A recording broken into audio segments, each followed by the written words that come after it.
Hackers obtained Twitter DMs for 36 high-profile account holders during the mega hack, the 130-user hack, which we talked about. That stuff, it shook me to the core. Yeah. I had to reevaluate, re-examine what's going on in the world, the things that we trust, the things that we don't. Just examine the landscape of the internet in 2020. It forced you to think about things. Don't believe what you read. Don't be sending Bitcoin out there when you don't. If you're skeptical, there's probably a reason for it.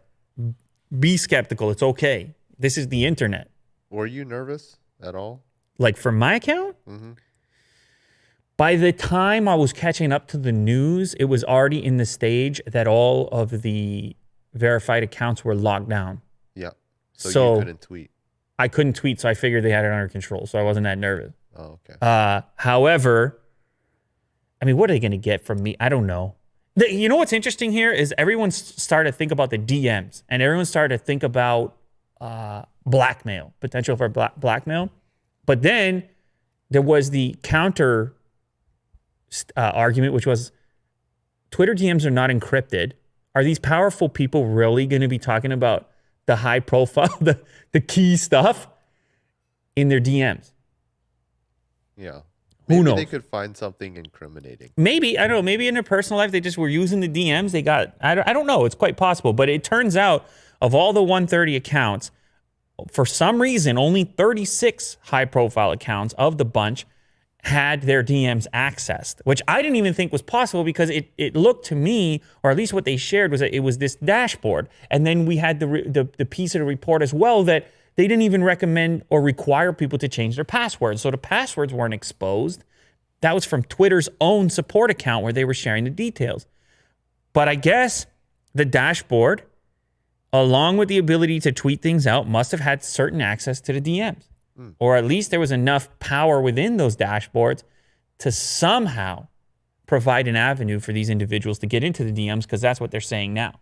Hackers accessed direct messages for 36 high-profile account holders in last week's epic compromise of Twitter, with one of the affected users being an elected official from the Netherlands. The social media company said this late Wednesday. The company also said that intruders were able to view email addresses, phone numbers, and other personal information for all 130 hijacked accounts. So I don't know, maybe they're telling people to change passwords now, because that sounds like a lot of stuff that they got their hands on. Phone numbers? It could be a nightmare. Deadly. You can do a lot with those phone numbers. You heard of all those scams? They call up the telco, claim to be someone, expose more personal information, and everything else, the chaos ensues. So just to remind you about this takeover, it affected all kinds of big names. It was a Bitcoin scam. Joe Biden was in there. You had Bill Gates. You had Elon Musk. You had Kanye West. All those accounts compromised, turned into Bitcoin scams, looking to accumulate Bitcoin inside of a handful. I think it was 3 total wallets. It was like $100,000, maybe $130,000, somewhere around there that was actually accumulated in USD. But the implications here far bigger than that money that was exchanged.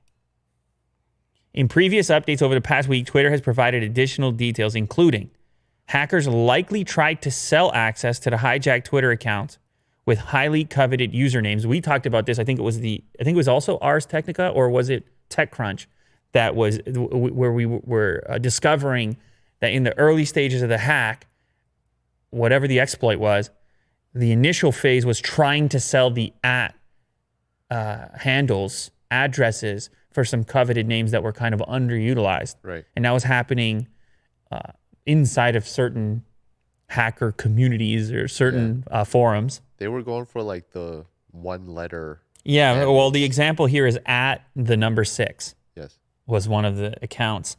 Up to 8 of the compromised accounts had information taken through Twitter's Your Twitter Data tool. None of those accounts were verified.